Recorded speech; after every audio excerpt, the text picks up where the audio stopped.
To lines are parallel, suppose कीजिए इस line का नाम दिया L और इस लाइन को दिया M, है ना, दोनों पैरेलल है। जब कोई भी लाइन इसको इंटरसेक्ट करेगी ऐसे, तो कितने एंगल्स इक्वल होते हैं? पहला कॉरेस्पॉन्डिंग एंगल इक्वल होते हैं, अल्टरनेट इंटीरियर एंगल इक्वल होते हैं, और अपोजिट, है ना, एंगल इक्वल होते हैं। क्या क्या है कॉरेस्पॉन्डिंग, किसको बोलेंगे? देखो, इसको, इस एंगल को नाम दिया मैंने 1, इसको नाम दिया 2, इसको नाम दिया 3, इसको 4, इसको 5, इसको 6, इसको 7, इसको 8। अब देखिए कॉरेस्पॉन्डिंग एंगल, एंगल कौन कौन से होंगे? देखो, 1 इक्वल होगा 6 का, angle 1 equal to angle 6, angle 2 equal to angle 5, angle 3 equal to angle 7, angle 4 equal to angle 8।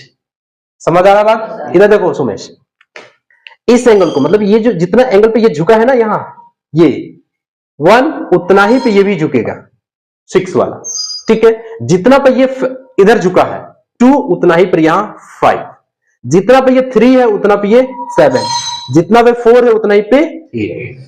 तो इन एंगलों को हम कहते हैं कॉरेस्पॉन्डिंग एंगल। इंटीरियर एंगल क्या होते हैं? जो भी बताया है, इंटीरियर में 2 होता है, एक होता है इंटीरियर और एक्सटीरियर भी इक्वल होते हैं ना, वो भी बताता हूं। इंटीरियर एंगल कौन कौन से इंटीरियर एंगल होंगे? देखो, एंगल 3 इक्वल 6 के, 4 इक्वल 5 के, angle 3 equal angle 6, angle 4 equal angle 5। अब देखो, ये एंगल 2 इक्वल होगा 8 के, ये एक्सटीरियर एंगल है, बाहर का एंगल है, दिख रहा है, ये बाहर है। Angle 2 equal to angle 8, angle 1 equal to angle 7। समझ गए? अब देखो, अपोजिट एंगल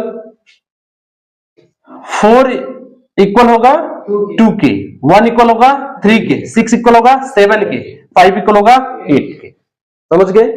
ये सारे एंगल्स होते हैं। जब पैरेलल आई की प्रॉपर्टी होती है, 8th क्लास में पढ़ाई जाती है ये बात, भूल गए इसको कभी नहीं। देखो, बेसिक कभी नहीं भूलना है। अगर मैथमेटिक्स में आपको सक्सेस होना है, मैथमेटिक्स में इंटेलिजेंट होना है, तो बेसिक कभी नहीं भूलना है। अगर आप 8th क्लास में हो, आप मतलब अगर 9th में हो, तो 8th की बेसिक मैथमेटिक्स आनी चाहिए आपको।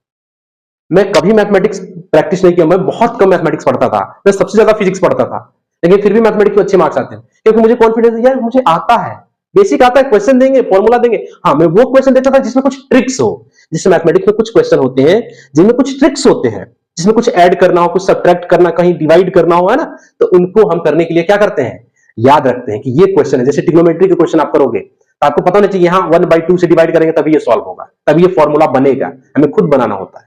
ये काम बहुत जरूरी होता है मैथमेटिक्स करने के लिए, हमेशा बेसिक करना होता है।